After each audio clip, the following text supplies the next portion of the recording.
You're on. Hello, everyone, and welcome to our webinar, Checking Your Salary and Expenses. Hi, everyone. We're very excited today. We've been waiting for that, for this presentation for a long time. We're excited. You will be able to read your flight summary.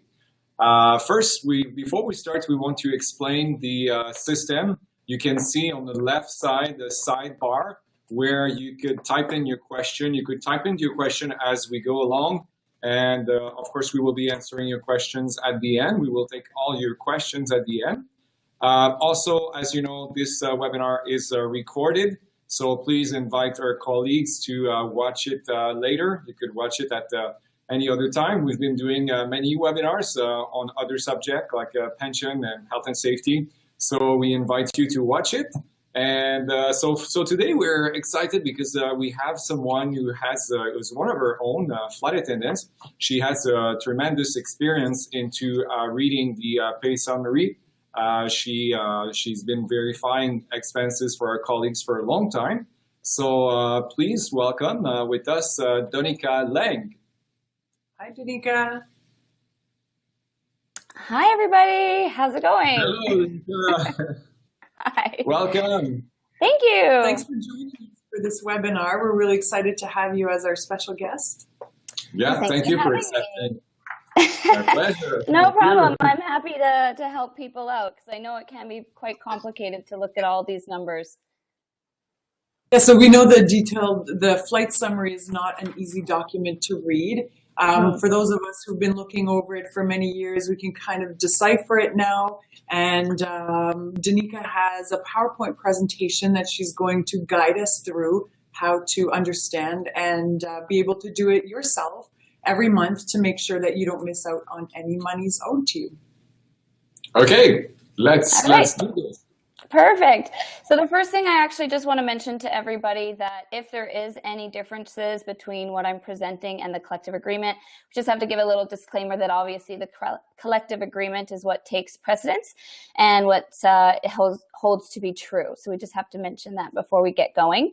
For the most part, guys, just to let you know, this isn't an entertaining presentation. It's not crazy fun. It's accounting. So it's a lot of numbers. There's going to be a lot of slides that look probably quite daunting when you first see them. So just bear with me and let me explain them, and hopefully you'll be able to get a better understanding. It's great that this is actually going to be recorded so that you're going to be able to go back if anything seems a little confusing. I have been in the industry for over 16 years, and I've just asked a lot of questions as I went. So it did take me some time to learn it myself. So with the idea of questions, as we go through, most of the slides will have a slide number on the bottom right-hand side.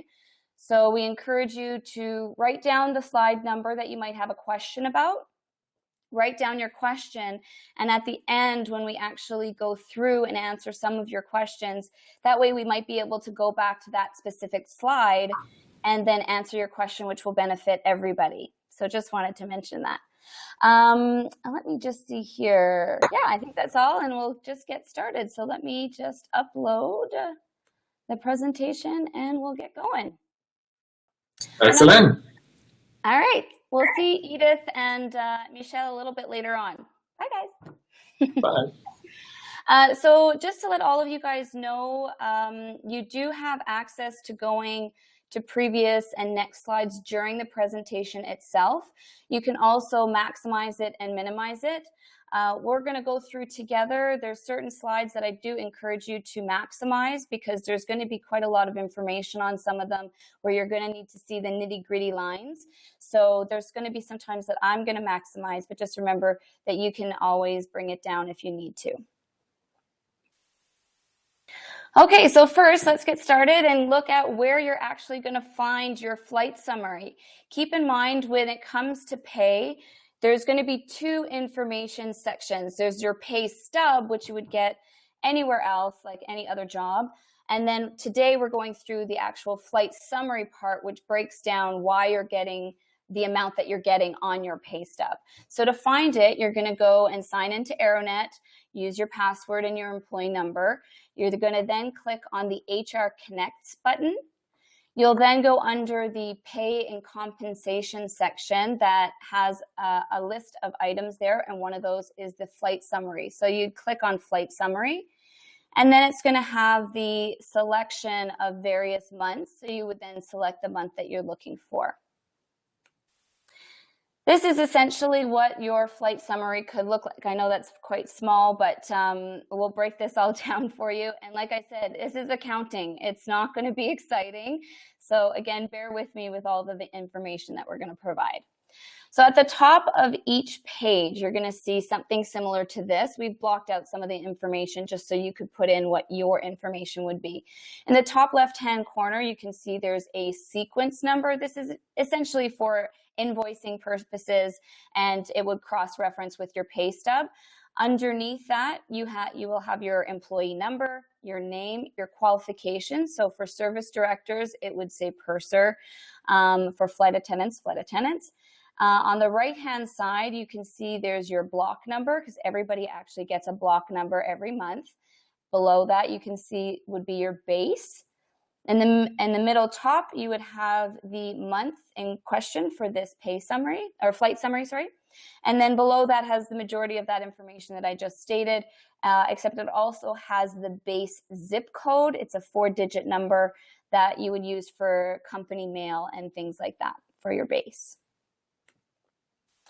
So the flight summary actually has 4 sections. There's the flight information section, the flight duty credits, ground duty credits, and crew cycle expenses. So we're going to break these down individually. First, there's the flight information. It looks like this. It's quite daunting. We're going to go through the majority of these columns, the most important ones. We may not touch base on everything, but we're going to go through the majority. So first you have your index on the left-hand side. You can see that I've highlighted in yellow. This falls into play a little bit later when you're cross-referencing items for each section. So just keep that in mind. Then you have your actual departure date and time, your arrival date and time. You have your scheduled date and flight number, your departure station, your arrival station. You have your equipment. So this would be the aircraft type that you're working on. Your employee status. So this would be if you were a flight attendant or purser, service director, for that flight.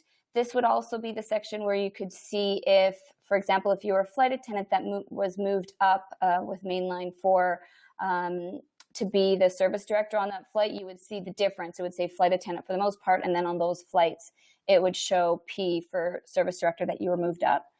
The section next to that is the service code, which would be your level of service with the company. So how many years you've been flying, or for service directors, it would have the level that you are at in the pay rate.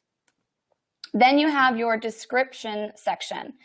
So this has various different descriptions. Not every flight would have a description, but I have here, you can see these are some of the options that there could be there. And I just also want to touch base that DPG and THG could be there. For those of you who don't know what DPG and THG is, it's your duty period guarantee and your trip hour guarantee. So for duty period guarantee, essentially what that means is there's a minimum amount that you would get paid per day. For example, one of the options in that situation would be the minimum is 4 hours in one day.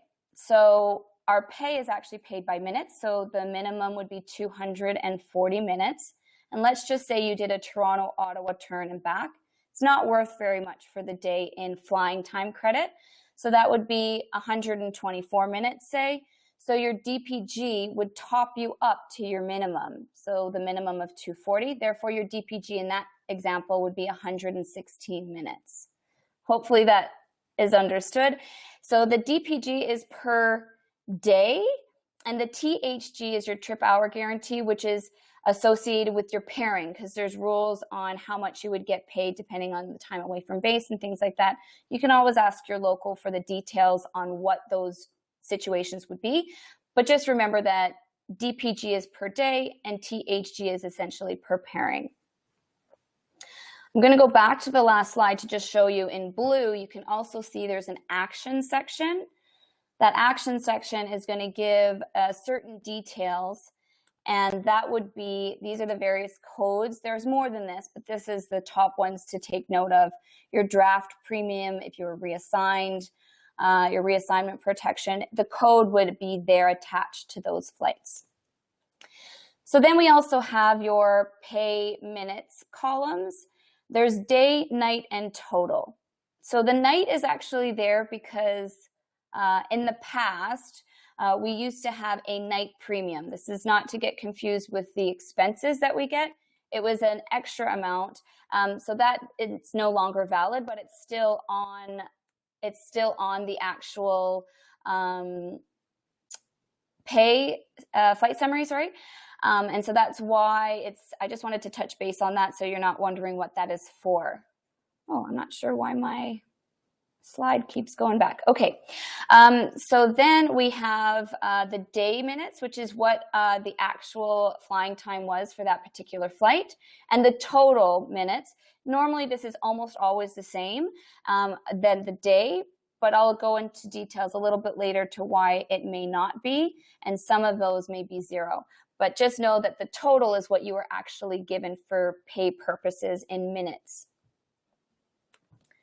Okay, so now we're going to go through the cross-referencing of your award to your pay. I'm going to bring this a little bit bigger just so you can have a better look. Just keep in mind that you can always minimize this if you so choose. So looking at this slide, at the very, very top is the award, what you received. This would be for block holders, what you received in your block. So you are guaranteed and pay protected for what you received in your block. So we're going to just go and cross-reference what would be in the flight information section and why certain things are the way they are. So the first thing is you can see on your award January 1st and January 2nd. I just have those highlighted so when we cross-reference it, it makes more sense. So if you look at January 1st on the top image, you go over and you can see in bright pink that that particular flight was worth 4 hours and 5 minutes. So this is one thing that can sometimes get a little bit confusing because your award is published in hours and minutes, but your pay is actually published in minutes only. So you do have to do the conversion when you are cross-referencing.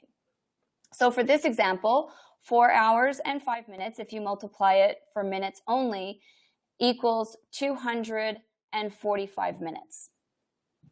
So if you actually go down to your pay on the very first flight for January 1st, the only flight, you can go over to your total and you can see that you were only paid 235 minutes. So essentially you were paid 10 minutes less than what you should be pay protected for. So for January 1st, you can see you're already missing potentially 10 minutes. Now just keep in mind as well, Air Canada, Mainline and Rouge, it's a big company. So mistakes do happen. So this is why it's a good idea to always double check. There's underpayments, there's overpayments. So it's good to have just a double check to make sure that everything's going correctly. So if you take now, we'll keep going for January 2nd.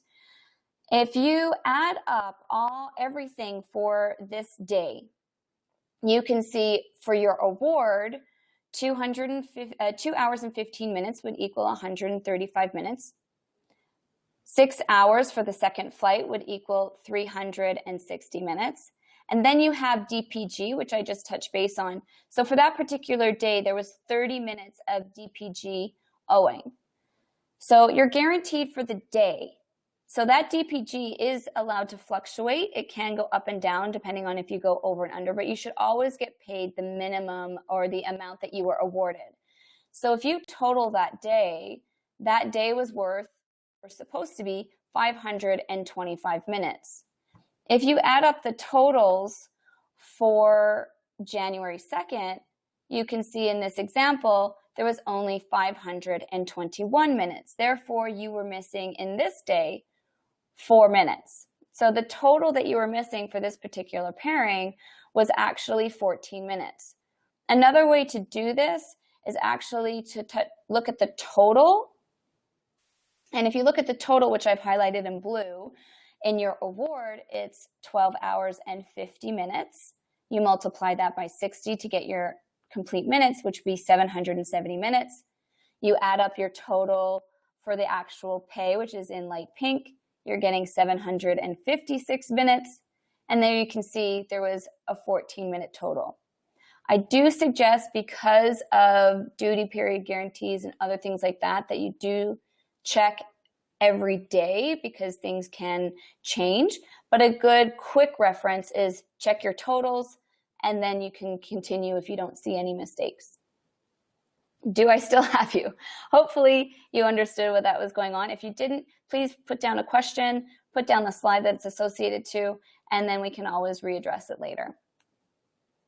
So now we're going to look at ensuring you had pay protection versus reassignment pay. So again, this goes with a block holder because you are pay protected what you were originally awarded. And therefore, if a flight cancels and you end up going on a different flight and reassigned, you are supposed to get your pay protection or your reassignment pay, whichever one is greater. So we're going to double check in this example which one was greater. So first you're going to look, this one is your entire pairing is what you're pay protected for. So you look at the total, which is in blue. It's supposed to be in the award 11 hours and 20 minutes.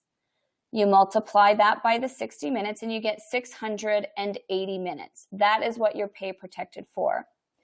Once you go down to your flight information, you need to double check and confirm which flight that's listed is for your reassignment and which one is for your pay protection. So the easiest thing to look at is in the description for your pay protection, it'll actually say pay protection. For your reassignment, it doesn't always say reassignment, it does sometimes, but then you can see the action code is DP. So if you're curious, for example, on the very first line that we have there for the flight information, the DPG, to figure out if that DPG would have been for your reassignment or would have been for your pay protection, you can see the action code has DP. So that's a good way of knowing. When you look at your actual minutes, you can see under day, every single flight has flight minutes associated with it. But under total, you can see some of them have 0 and some of them have the actual minutes. So in this example, you can see that the minutes are tagged in the total to the pay protection lines. So in this example, you were paid your pay protection. You would add up all the numbers for the totals for the pay protection lines. If you do in this situation, it does add up to the 680. So that is correct. Now you would need to double check if your reassignment was worth more or less. So again, you're going to take the items you can see that are 0 that also have the DPG, but under the day it has the actual minutes for those flights. So you would add up those minutes. And in this example, it equals 495. So it is less than your pay protection. Therefore, you should have gotten the pay protection and you were paid correctly in this example. You got it? Okay. So first, I'm going to see if anyone, if Edith and Michelle, did you understand that? Did you have any quick questions before we go on to the next? I'm thinking that's no. No. Sorry, I had to unmute. No, good, Danica. We don't have any question. You're doing well. It's There's fantastic. only one question for now on the side, and it's when you were giving the codes. The DV, Sure. Do we know what DV stands for off the top of your head? DP, I'll go back to that specific one. So under Or the code DV, option, like Veronique. oh, DV. So DV, I actually, Like Delta Victor. I'm thinking draft voluntary draft. I think it's voluntary draft, but I'll be honest with you. I think we should write that one down because I still do have to cross-reference the codes and stuff myself. Sometimes I don't know them all off by heart. So perhaps that's something that we can look into and maybe we'll have the answer at the end of the presentation. Okay, thank you. No, we'll do the question at the end. Yeah, sure. Perfect, because I know there's a couple of other codes. I think DW is in there too. There's a few other codes. I just put the ones that are the most important, the ones that we notice the most. Okay, so let's go back to, now we're going to go into the second section of your flight summary. So this is what it might look like. And again, we're going to cross-reference a few things here. Just remember, this is also where you're going to see your rate of pay. And I've just added into the presentation, I know it's quite small, but this is a chart for the mainline pay rates and also the Rouge pay rates. So you guys can look at those later if you wish to find out where you would fall for your rate of pay. But we're now going to look at the correlation between the flight information section, which was what we were just going through, and the flight duty credits section. So you're going to take your index. This is what I was mentioning earlier, index, which is in pink. You can see index number 1, if you go all the way over to the total minutes, is 245 minutes. In the flight duty section, you would go to index number 1, and you can see the pay minutes are the same, 245 minutes. Then you would see your rate of pay, which I've highlighted in blue. And then when you multiply the minutes by your rate of pay, you'll get your amount. So this is where you can actually see your individual flight and how much you got paid for that particular flight. You can also see, I have another image down below, because for service directors at Mainline, I'm assuming Rouge is the same. I think Michelle and Edith might want to answer that. However, with Mainline, if you are in a different aircraft as a service director, you get paid a different rate. So I just wanted to show that you can see the 321, there's a certain rate. On the 787, there's a different rate. On the 320 Embraers, there's a different rate. That's where you would see the different rate changes for service directors. Also, this is where you would see if you're a flight attendant that was moved up to a service director, this is also where you would see the difference in your pay rate. You would be getting assistant purser pay. Okay, so now I know this slide is a little daunting. There's a lot of colors here. So I'm just going to bring it open again so we can see it a little bit better. So for reserve flight attendants, you are entitled to a minimum monthly guarantee. That minimum monthly guarantee presently is 75 hours. You can see I've highlighted that in blue. So 75 hours, again, multiplied by 60, because everything has to be in minutes, is 4,500 minutes. That's what you are automatically entitled to. So now you have to figure out, or the system has to figure out, where your flying falls in and anything else. So in this example, I actually have that somebody actually called in sick. So they called in sick for April 22nd, you can see in orange, to April 24th. They called in sick for 3 days. So if you go below in index number 5 in the flight duty credit section, you can see that they received 3 days at their rate of sick pay and the amount. So they were already paid in the top section of the flight duty credits for their book off. Remember that if you have no sick days left, then you would not get paid anything here because you don't have any sick days left. So, but you would still have to reduce your minimum monthly guarantee because you were already, in this example, this person was already paid. So they're not going to pay you on top of, they're not going to pay you twice, essentially. So they have to reduce the minimum monthly guarantee a little bit in order for it to balance out. So you can see in this example, it was a 30-day block month. You can see again in the orange down below. And because you were sick for 3 days, you were only on the payroll for 27 of those 30 days. So you have to adjust the minimum monthly guarantee. To do that, you're going to take the minimum monthly guarantee, which is 4,500 minutes. You'll divide it by the amount of days that month, which is 30 days, in this particular example. It could also be 31 or 32. So in this example, it's 30 days. And when you divide it, it brings you to 150 minutes per day. You would then multiply it by how many days you were available in that month. So you were available only 27 days. So that brings your minimum monthly guarantee to 4,050 minutes. Now, in the top section of this as well, you are also already paid your minutes that you actually flew. So in this example, including vacation time, this person in yellow, you can see received 765 minutes in their flight information section. In their flight duty section, those were already paid at the middle of this image, you can see. And so therefore, the minimum monthly guarantee also has to reduce this because again, you're not going to get paid twice. So when you reduce it, your new minimum guarantee adjustment, which is now in pink, is 3,285 minutes. So when you multiply that by your rate of pay, which you can see is to the left, you get the amount that you're owed.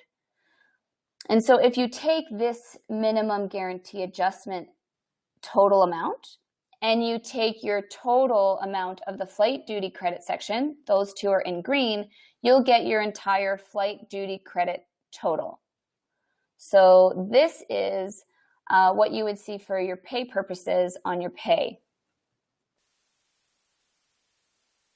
All right, so before we go into the next section, which is the ground duty section, do we have any other questions from Michelle or Edith or anything that you need clarification over?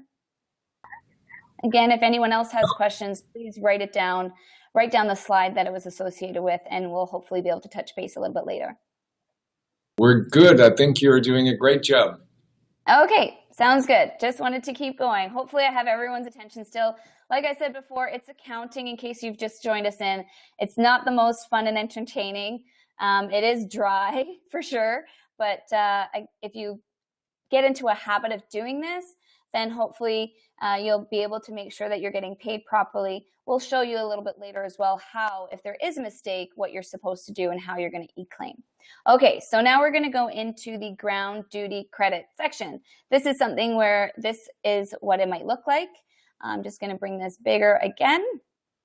Again, you have the ability to go back and forth in the slides and also bring them up if you wish. Okay, so in the ground duty section, these are some of the options that could be there. Your training pay could be there, your service to passengers, so that's when you do a ground service, when there's a delay, for example. Your draft premium, if you were drafted. So this is some of the examples that could be there. There are others, but these are some of the main ones. So we're going to go through an example of if someone was drafted. So again, you're going to cross-reference from the top section, which is your flight information. For this example, this person was flying on January 17th. They were drafted from Calgary to Narita. So obviously they were a Calgary-based flight attendant. And you can see in the description, it says draft assignment. And you can see in the total, which is in blue, what they actually got paid. So just remember, in your flight information section, this will cross-reference to the last section that we already went through, which is the duty flight information. So you'll have already received your straight pay and regular pay for these flights, but you're entitled with draft to time and a half. So you need to see where is the half that you're going to get paid. So that's going to be in the ground duty credit section. So you can see here, January 17th in the ground duty credit section, January 19th, draft premium. You can see the minutes are the same, 620 and 560. And then you can see factor 50 in yellow.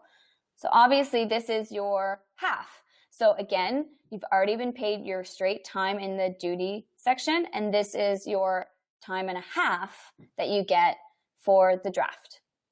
Again, hopefully that all makes sense. And there'll be other things in here. There would be your training, like I already said, and other items. So now we're going to show you where your grand total of everything is going to be. So if you take all the total from your flight duty credits, the money, show me the money, the flight duty credit section total is there. And then if you see your ground duty credit total, both of those are in yellow. If you add those together, you get your grand total pay. So your grand total pay is obviously what would be on your pay stub, minusing then all your taxes and your union dues and all that stuff. That would actually fall under your pay stub. Okay, so now we're going to go into the crew cycle expenses. This is where, like I said before, this is a very big company and we cross time zones. There's a lot of different things that fall into play with our pay that wouldn't fall into play in a regular person's job. So mistakes do happen. So again, it's a good idea to get in the habit of learning how to double check your crew cycle expenses as well. So something to keep in mind is that for crew cycle expenses, you are only permitted to go back 12 months. So today is August 31st. So you'd only be able to go back starting September 1st, 2015 to be able to review any discrepancies. We'll go over again later how to do the e-claiming and potential grieving if need be. Any questions to date there? We're good. You're good? Okay. Oh, 1 second. I think it just closed the slide. Let's try that again. Okay. All right, I'll bring this larger again. Another thing to take note is when it comes to actually pay errors, which we were just going through, you're actually permitted by the Canadian labor laws to go back as far back as you want to actually review your pay. And however, the moment you are aware of a discrepancy with pay, you only have 60 days to then claim it. So for example, if you went through today and you went back the last 10 years of your pay and you found a discrepancy, you'd have 60 days to then claim it. If you don't claim it, then you aren't able to go back and then claim it later. And also a thing to note is the crew cycle expenses. If once you receive your award and also what's published in your bid package is permitted to have errors, and you are not permitted to claim those errors, it's the collective agreement rules that will hold true. So for example, if you're doing a Toronto to Ottawa turn and your award or the bid package says that you're entitled to $700 worth of meal expenses, obviously that is not correct. You can't claim $700 of meal expenses. You can only claim if you were missing the meals that are associated for that turn as per the collective agreement. Okay, so there are multiple rules when it comes to crew cycle expenses. There are rules for domestic North America. There are rules for U.S. transborder in the sense of when you should get paid in U.S. dollars and when you should get paid in sorry, I shouldn't say U.S. dollars. When you get paid in the U.S. exchange rate, because you always get paid in Canadian dollars. And then there's also rules for overseas. The reason why there's 3 sections and 3 rules is because of the fact that we go over multiple time zones. And if there was one set of rules, it just wouldn't be conducive to our working conditions. So basically they've created 3 different types of rules so that it is fair. So we're going to go through first the crew cycle expense rules for domestic. The timetables do correlate with the US as well, but again, I'll explain that a little bit later. I don't want to confuse you too much yet. And an important thing to note is that you have to work the entire meal period to be entitled to the allowance. I'm going to say that again. You have to work the entire meal period to be entitled to the allowance. So for example, let's just take the breakfast time zone. If you leave at 8:01, you are not entitled to the breakfast. If you leave at 7:59, you are entitled to the breakfast.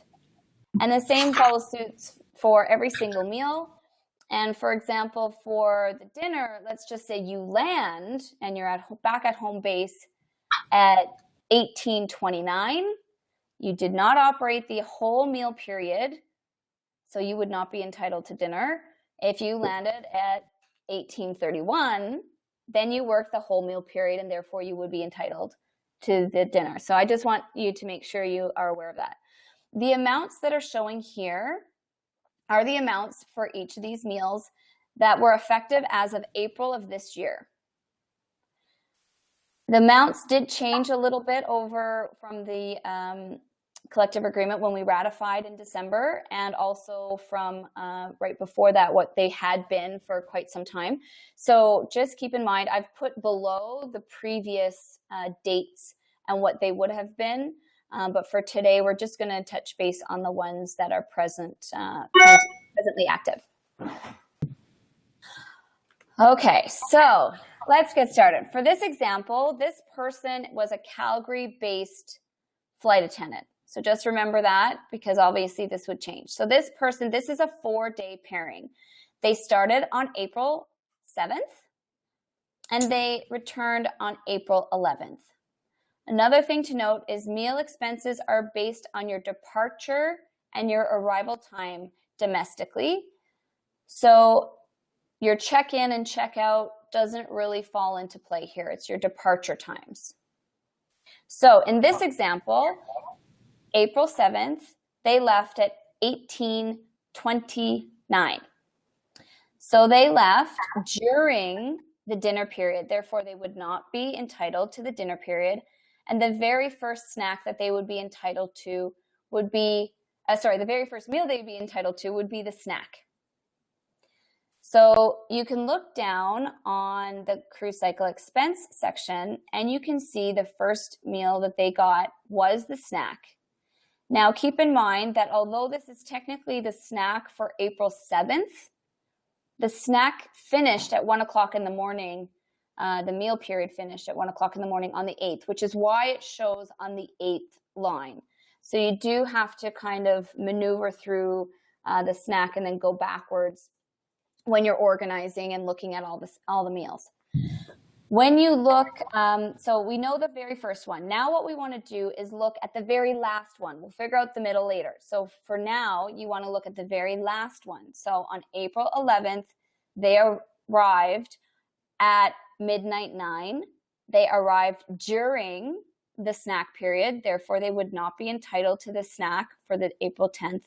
So they would be entitled to the meal right before that, which would be the dinner. So you go down on April 10th, you can see they received their dinner for $34.37. So those two are correct. Now you need to fill in between. You are supposed to get a breakfast, lunch, dinner, and snack in between your first one and your last one, always. However, the new regulations is that the company can board you a snack in replacement of paying you the snack. So in this situation, you can see in gray, there's an asterisk under some of them. And so those asterisks means that a meal was boarded on those flights. And if you look at April 8th and April 9th in the flight information section, you can see flight 124, Calgary to Ottawa. It was operating over the snack period, and therefore the snack was boarded. You can also cross-reference your award or even the pairings that are in the block package to double check to see if it's usually correct. Just remember there may be errors in the award and in the block package, but it should show that a meal was boarded or a snack was boarded for those flights. Now, if you keep looking and you're looking at, okay, breakfast, lunch, dinner, snack for every single day, you can see under April 9th, I've highlighted it there in green, there's nothing. So in this example, the first thing you want to double check is, were you deadheading on that flight during that period?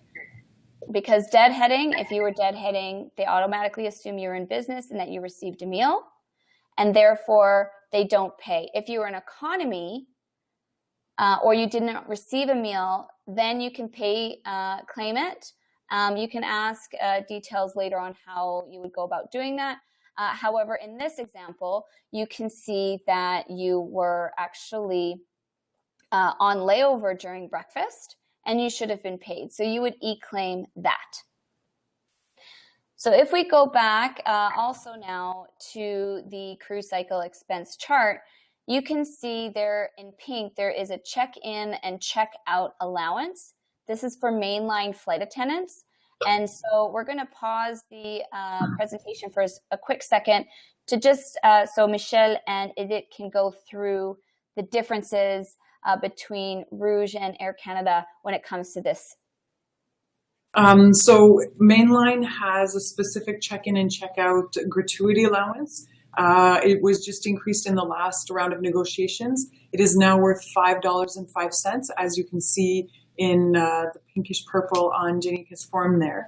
And then the Rouge flight attendants in their collective agreement, they have a work allowance. So the employees receive $100 on their paycheck as an expense. And it's meant to cover uniform upkeep, check-in, check-out gratuity, and passport fees. So they can use it for whatever they want. It's more in terms of an expense. Ours is specific to check-in, check-out. And that's the main difference between mainline and Rouge. Perfect. That's it.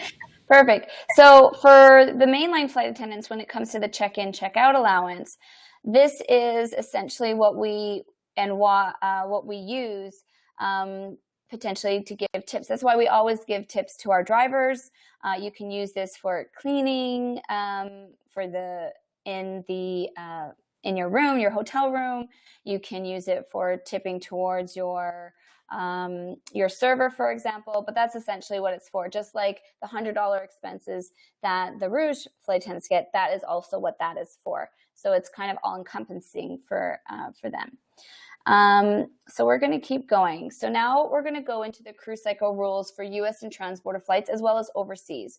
The first thing you need to know is every single month, Air Canada will post what the meal allowances are for that particular month. They take what our Canadian rate is supposed to be.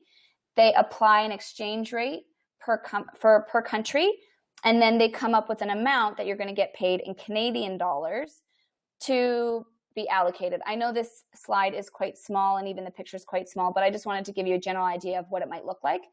And where you would find it is you're going to sign into Aeronet again. You'd go into in-flight service, cruise scheduling and planning, bidding tools and information, and then you'll click on meal allowances. Just so you know, this changes every single month.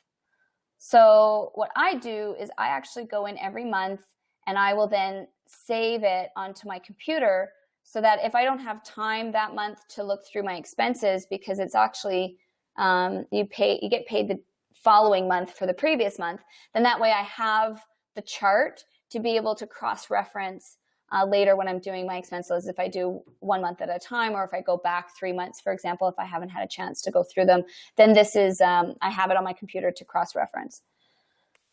So now we're going to go into the cruise cycle expense rules for US transborder. The rules are actually the same as the Canadian rules, as in the time frames and how you would see if you're entitled to a meal. But these rules will tell you if you're supposed to get it in the Canadian rate or the exchange rate in the US rate. So the rules are, you can see as follows. Breakfast is always going to be at the rate of the country that you're departing from. And then lunch, dinner, and snack, there's a time frame associated with each one. And if you depart before or after will determine if you're getting paid in the destination country rate or if you're going to get paid in the departure country rate. Once you're actually on layover, all of your meals are going to be paid in the US rate.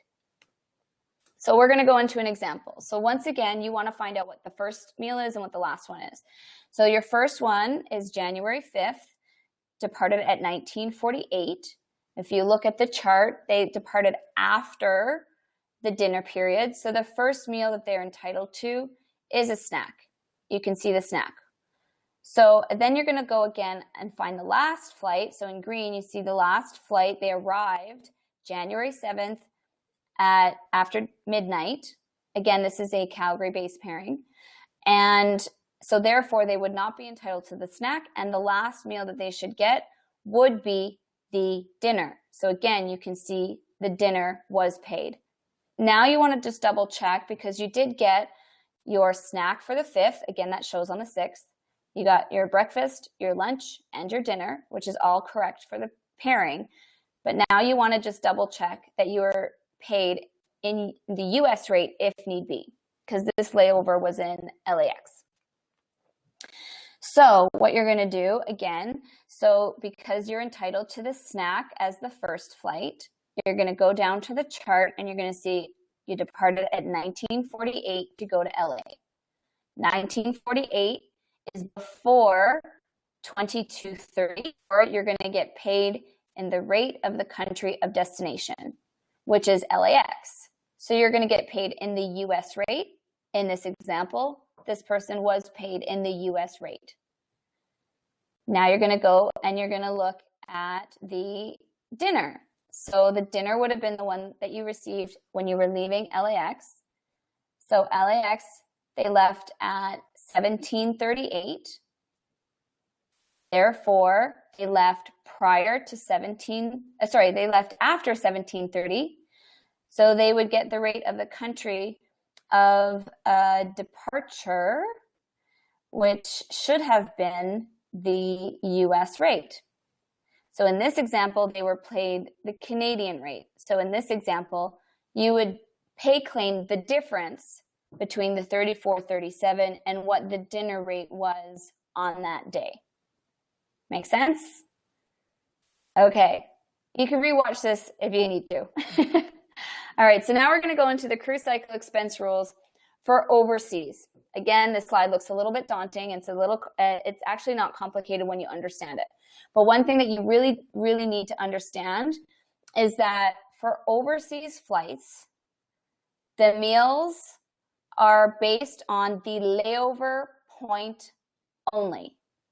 Again, I want to repeat this. It is based on the layover point only for arrival and departure. So it does not matter what time you left Canada. It does not matter what time you landed back into Canada. What matters is the arrival into the layover point and the departure out of the layover point. So how this is explained, I'll go into the next slide. If it lets me, there we go. So for this example, again, it's a Calgary-based pairing. This person went from Calgary to Narita, Narita back to Calgary. So again, doesn't matter about the departures out of Calgary. What matters is your arrival and departure out of Narita. So your arrival into Narita, you arrived on April 18th at 1338. So you're going to go into the arrival chart and you'll see arrivals after 1330, you get a dinner and you get a snack. You can see that they did receive a dinner and a snack. You can cross-reference it to see if the exchange rate was correct based on the chart. And then you would then look at your departure out of Narita, which you departed on April 19th at 1619. So you'd go down to the departure chart and you can see 1619 falls on this line, which is between 1130 and 1659. So therefore, this person is entitled to the breakfast and the lunch. They received the breakfast and the lunch, so therefore they were paid correctly. Again, you can cross-reference to make sure that the exchange rate was the same and correct. But again, ultimately they did get the meals that they were supposed to get in this section. So now we're going to say and tell you, what are you going to do if you find a mistake? If you find over or underpayments, you go and you e-claim them and inform the company of what's happening. So in this section, it shows you're going to sign into Aeronet. You're going to go under branches, in-flight service, cruise scheduling and planning. This is kind of what it looks like, and you'll select the cruise scheduling and planning. You're then going to go and select expense claims, and then select e-claim electronic claim submission, and it'll bring you to this page. You can see the image below. You're going to sign in with your regular Aeronet employee number and password. So then how are you going to e-claim? So when the page comes up, you're going to get to a welcome page, and there's two options there. So you're going to click Submit Claim. You are going to either select Pay Adjustment or Crew Cycle Expenses based on the error you found. So if you found an error in your pay, it would go under, obviously, Pay Adjustment. And if you found an error in your meal expenses, it would go under Crew Cycle Expenses. So if you were to select the Pay option, it will bring you to the image above, and you're going to read the information on the Pay Adjustment page, and then you're going to select Continue. It will then bring you to this next page, you can see below that, and you're going to fill out all the sections. You're going to put the block month, the date and the year, the pairing number, if there is a pairing number that's associated with it. You're going to put the date of the pairing number, and then the reason for the e-claim. For example, my minimum monthly guarantee was supposed to be this, and I was only paid this. Or if, for example, for the minutes that we had found before, on January 1st, I was supposed to be paid 245 minutes. As my award shows, I was only paid 235. Therefore, I'm missing the 10 minutes of pay. You'd click Submit. Then it brings you a page to, you'd click Next. Then it will bring you a page to just review to make sure the information you've entered is correct. And then you would click Submit. If you're doing a meal expense e-claim, then it would bring you to here, and you would see, which is slide 39, you would see and read all the information on there. You're going to click Continue, and then it'll bring you to the Crew Cycle Expense Underpayment page. You'll fill in all the details here as well. There's a section with a drop down with various reasons. There could be layover was miscalculated, underpayment. There's various reasons. And if you feel you need to put additional comments in there, you can put an additional comment. Sometimes that's not required, but you can put in some extra information. For example, I was on airport standby on this time frame during the full dinner period. I'm owed the dinner. You could write something like that, for example. Then you would click Next. Once you have everything, it brings you to a page to review what you've done. And then if everything's correct, you hit Submit. Okay, we're almost done, everybody. So now if you want to review what you've done and what you've submitted, you can either click on the Submitted button, which is on most pages in the top left corner, or you can, on the Welcome page, hit Check Status of Claims. So it'll bring you to a page that looks similar to this. So there's a spot where you can print a claim if you wish to print. If you think or realize after you've hit Submit that you made a mistake, you can actually click the Delete, and it'll delete the entire one. Just make sure you don't hit that accidentally, because it will delete. It doesn't give you an option to, are you sure? It just, if you delete it, and you'll have to resubmit it all completely. Once you've done that, it does take some time for the company to review everything. So if you want to keep checking back to see what the status is, so you can see there's the reference numbers. If you click on the reference number, it'll actually bring you to the specific details of that e-claim. You can see the type, so Crew Cycle Expense, Pay Adjustment. This is also where you would see ground duty, so for service directors who submit ground duty pay claims. And then you can see the dates and everything, all of your information. And then under the status, it's going to give you the status. So you can see in this example, the first two were submitted, the third one. Before it's approved, when it's been approved but isn't set for your pay yet, you'll see the approved pending payment. You can see that on the fourth line. That might be there for a little bit, and then it's supposed to adjust to approved once they've done all the back end, like accounting stuff for that to be sent to your pay. It is possible that it could also be denied and or returned. So if it's returned and you click on it, there's going to be an information there from records to state why it was returned. Maybe they need more information. For example, maybe you put down that you flew on flight 123 when it was actually flight 124. And so then they would say you did not fly that flight. And so you'd have to just double check where you may have made a mistake and resubmit it with the correction. or if they return it and you don't actually have a claimable issue, they might just be explaining why they didn't approve it, and then you can judge to see if you have to reclaim it some other way or whatnot. Or it could also be, like I said, denied. So I always suggest if it's denied, have a quick look at it again, just to see maybe you did make a mistake. Maybe when you were doing your reviews, you were looking at the wrong line, for example. So just double check that there wasn't any mistakes. And if it was denied and you feel and you've double checked all the information, then you can also bring that into the union to grieve. So before we go into the grievance process, let's look at where you're going to find the approved e-claims once they have been approved on your flight summary. So again, it's going to be in the crew cycle expense section. This is also where for mainline, you would see your uniform cleaning allowance.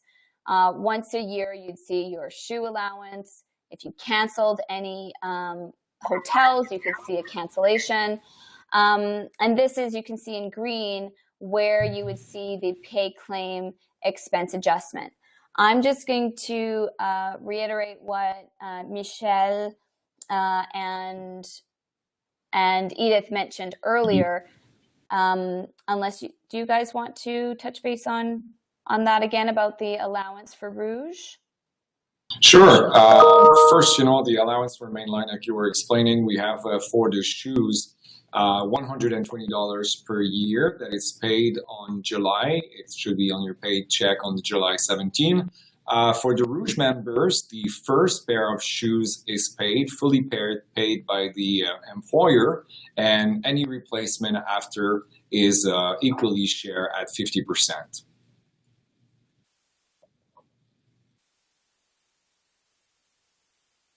So the main difference here would be the fact that we see our allowance on the pay summary, but they see it as when they order their uniform. So they wouldn't see a shoe allowance on their pay stub. Yes, that's right. So they would see it only when they order their uniform pieces. Yeah. Right. That makes sense. Okay. So again, here is where for the crew cycle expenses that you've e-claimed, this is where you would see the adjustment. So for example, you can see it even says the flight number, the date, so you can actually cross off if you so choose that, okay, this one's been paid already. Okay, great. And then for pay adjustments, those are actually going to be on your pay stub because it's pay related. So even though we're not going into the pay stub details today, I just made a little image of where you would find it. So it would be under the hours and earnings section. And then you would see where it would say, for example, if it was the minimum monthly guarantee that needed to be adjusted, it would say minimum monthly guarantee adjustment and the amount. If it was your training adjustment, it would be the amount there. If it was ground service, if it was anything for an adjustment, you would see it in that section. Okay, so now what would you do if an e-claim is denied? So I touched base on that lightly. So first you want to double check all the details in your e-claim were correct. Make sure there wasn't any mistakes and double check why it may have been denied. It could have been that you didn't operate that flight and you put the wrong flight number, for example. But if you've gone through everything and you still feel like you should have been paid this one, you can bring in all the details into your local office so that they can file a grievance for you. Or double check to see if what you're saying was correct. Maybe there's something that you weren't aware of, or since you're just learning, and perhaps there isn't anything to grieve. So what you would do to assist the union is that you need to bring all evidence to help them out. So you would print off or email, because you can also do a screenshot and email it to them, and they'd have the information that way as well. So they would need the e-claim itself that's been denied, showing that it's been denied.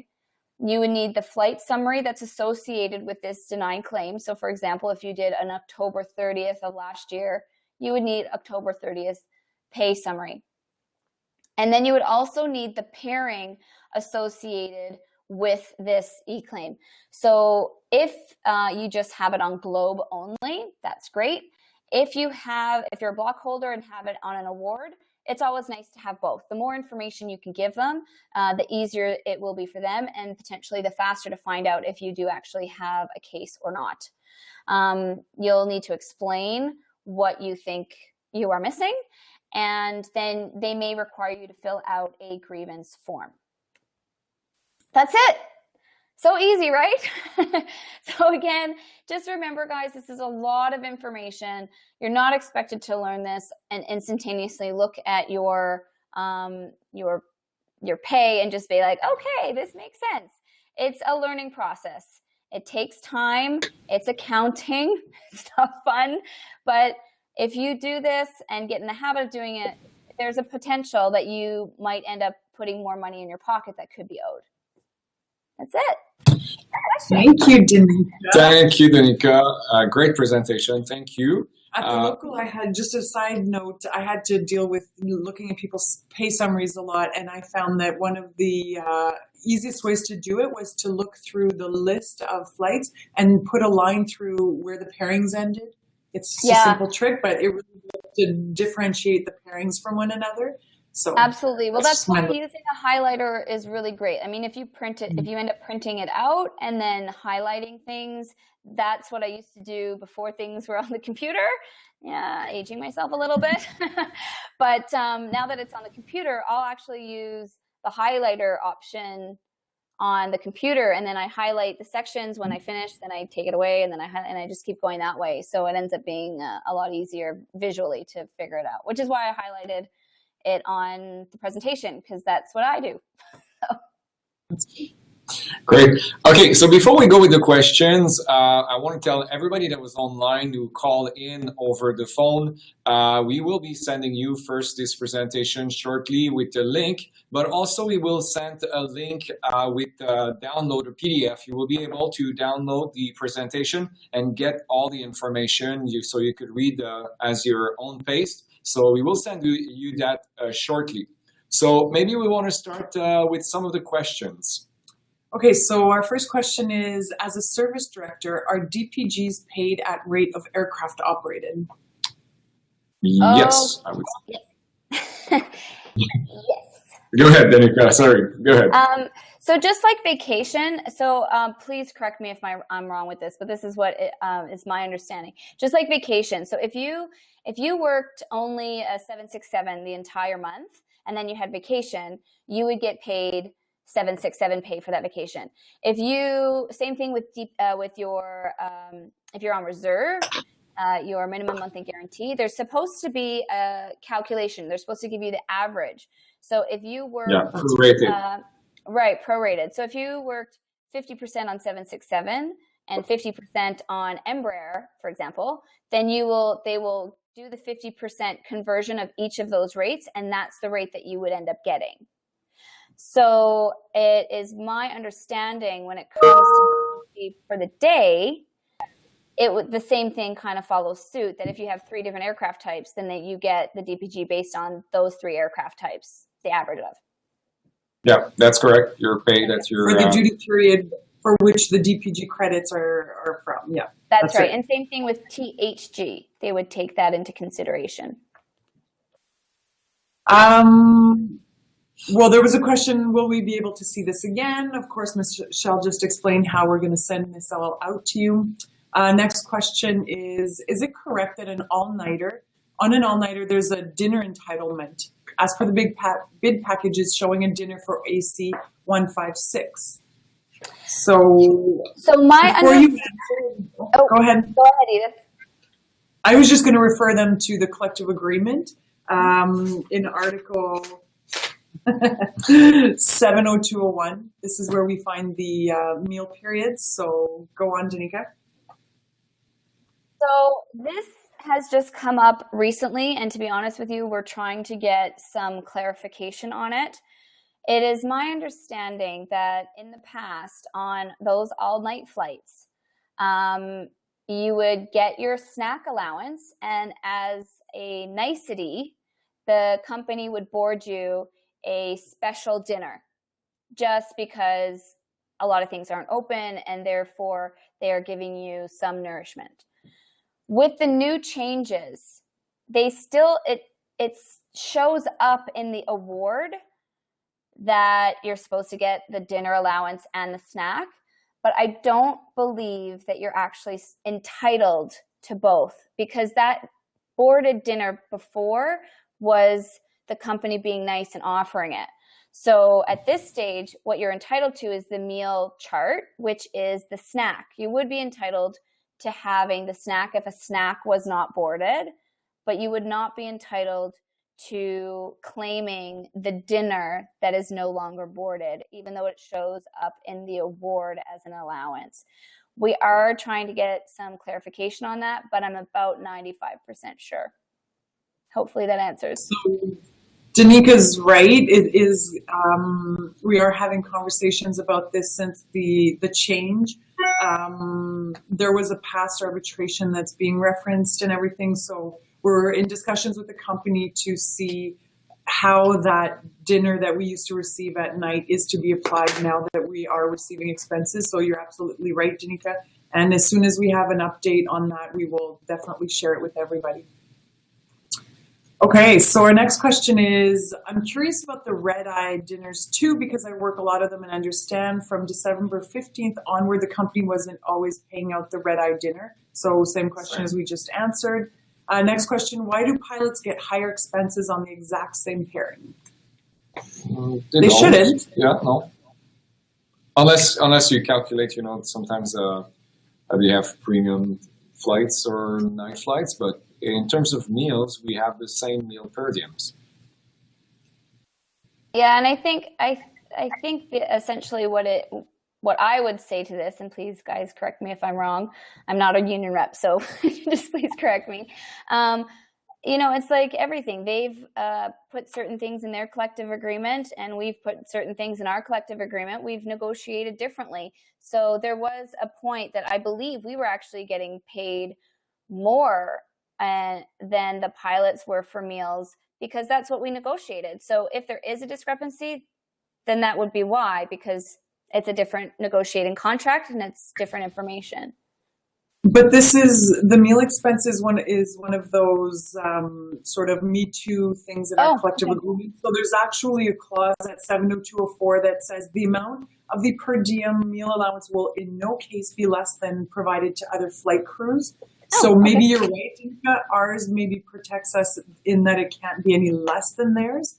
And I don't know if they just hadn't noticed, but I feel like I remember what you're talking about. But our meal expenses should be the same. And this is another thing that was one at Rouge also. We won the same meal expenses as Mainline. So we should all be in line. So maybe, like Michelle said, maybe it has to do with an all-night premium or something. But the actual meal itself, the amount for the meal, should be the same for everybody. Yeah. Good to know. I've learned something too now. We always learn something. Yes.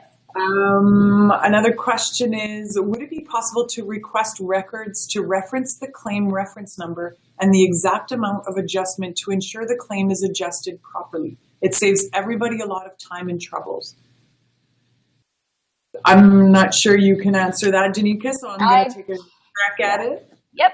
This is definitely a good suggestion. It just reminded me when I was working on scheduling grievances, I had asked to have the grievance number on the flight summary where you get your money from that grievance settlement, because people would receive an amount and not know what that amount is. So it's a little bit similar to that. And I will take that upon myself to suggest it and make sure that this is something that's added to the new, because we're getting a new revamped payroll system. So that this is included. So I'm marking that down as a suggestion. Yeah, just to talk about it, the company right now, we don't want to give too much detail because we don't have much detail, but the company is working on a brand new system where you will be able to monitor all your meal expense as we go every day. If there's any correction to be done, you will be able to do it the day of, so you'll be monitored to enter your file, check where you are, so it should be coming soon. We don't have a date for that,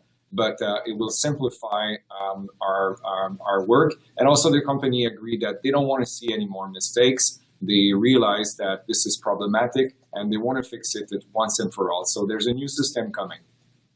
Perfect. Next question. No, oh, sorry. I'm the only one who knows that there are no more questions. Oh, wait. We have a last one that just came in. Regarding the meal allowances, breakfast period between 8 and 9:30, I would get the breakfast allowance for a flight leaving at 7:59 and arriving at 9, but no allowance for a flight leaving at 8:01 and arriving at 9:45. Is this correct? Hold on, let's go back to that particular slide and then we'll re-ask the question, because then that way it can benefit everybody. Right. Yeah, that's good. I think it's correct. Okay, because sorry. So she says, I would get the breakfast allowance for a flight leaving at 7:59 and arriving at 9, but no allowance for a flight leaving at 8:01 and arriving at 9:45. Oh, but you have to fly over the full period. So arriving at 9 is not good at all.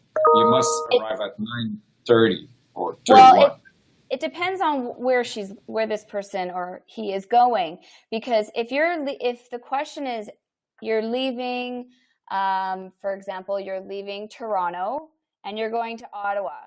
So if that's the case, then yes, because there's no way you can get back to Toronto before the end of the breakfast period. So if you leave at 7:59 and land at 9 o'clock, you're going to still be away through the entire breakfast period because you're going to be in Ottawa. So you would be entitled to the breakfast. But if you're saying that you're leaving Ottawa and landing back in Toronto and you're Toronto based and you land at 9 o'clock in the morning, then no, you would not be entitled to the breakfast.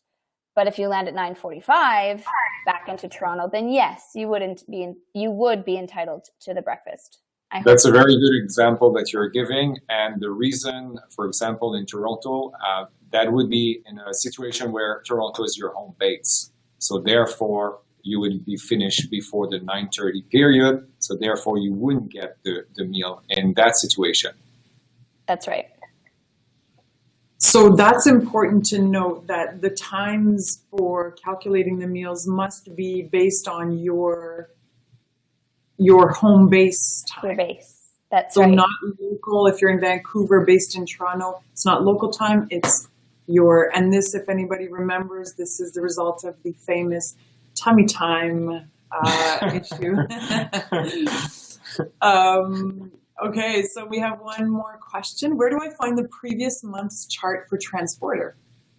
So I'm assuming for the meal rates, Yes. So this is actually something that I think maybe I'll actually address Michelle and Edith about, because the company posts when they switch the block package for you to start looking at the new month's block package, they also change the meal expense, because that's where it comes in.